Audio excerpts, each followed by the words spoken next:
आणलाय बघा, हा दगड आहे ना आयुक्तांच्या गाडीवर पडणार आहे. हा दगड हे लक्षात घ्या. हाच दगड हा तुम्ही फोटो काढून घ्या. माझ्यावर कुठला गुन्हा दाखल झाला तरी चालेल, संदीप राणेवर, महाराष्ट्र सेनेवर.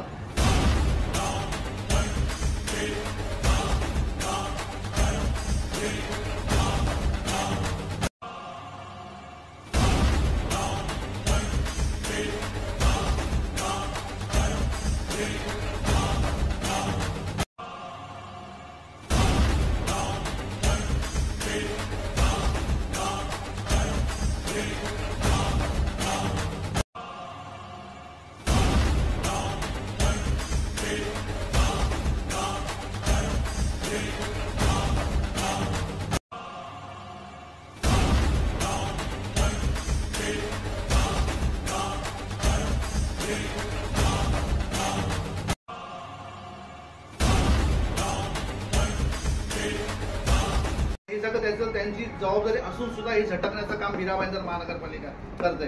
तर त्याच्या विरोधात मी कोर्टात जातोय.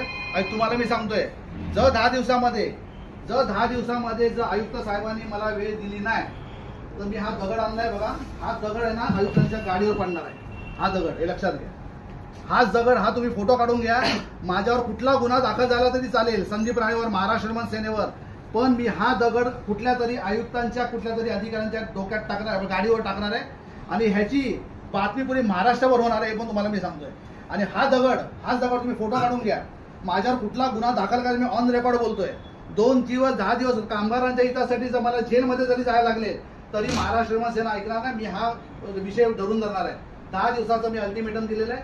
हा दगड बघून ठेवा, तुम्ही फोटो काढून ठेवा. हाच दगड त्या आयुक्तांच्या गाडीवर पडणार आहे. मला 10 दिवसाची मी त्यांना अल्टिमेटम दिलेली आहे. 10 दिवसाच्या आतमध्ये मला वेळ पाहिजे. नाही दिली तर मला माहिती आहे काय करायचं. जे माझं कुठलाही गुन्हा माझ्या दाखल होऊ दे, मी गंभीर घेतलाय आणि मी मनापासून तयारी केलेली आहे की गुन्हा घ्यायचा. कॉन्ट्रॅक्टरला तुम्ही सांभाळून घ्यायला पाहिजे, सगळं ठीक आहे. तुम्ही तुमचं घेवाण देवाण आम्हाला काय लेणं देणार नाही. पण त्या कॉन्ट्रॅक्टरला पैसे टायमावर दे म्हणून तुम्हाला सांगतो. फायर ब्रिगेडमध्ये फार मोठा भ्रष्टाचार आहे. तुमच्या माध्यमातून सांगतो, फायर ब्रिगेडमध्ये या ठिकाणी पीएफ भरलेला नाही. पीएफ भरत नाही तर त्याला क्रिमिनल ऑफेन्स आहे.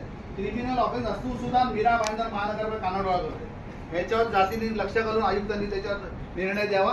कायदेशीर फौजदारी गुन्हा दाखल व्हायला पाहिजे. नगरपालिकेने जर पैसे पीएफचे दिले असतील कॉन्ट्रॅक्टरला आणि जर कॉन्ट्रॅक्टरनी भरले नसतील तर कॉन्ट्रॅक्टर फौजदारी गुन्हा दाखवलेला पाहिजे. त्या जेल आहे. पीएफचे जर पैसे भरले नाही तर त्याला जेल आहे. आता भरपूर झालं, यांचे गडा आता भरलेला आहे. त्यामुळे आता यांना तसंच्या तसं उत्तर देणं गरजेचं आहे.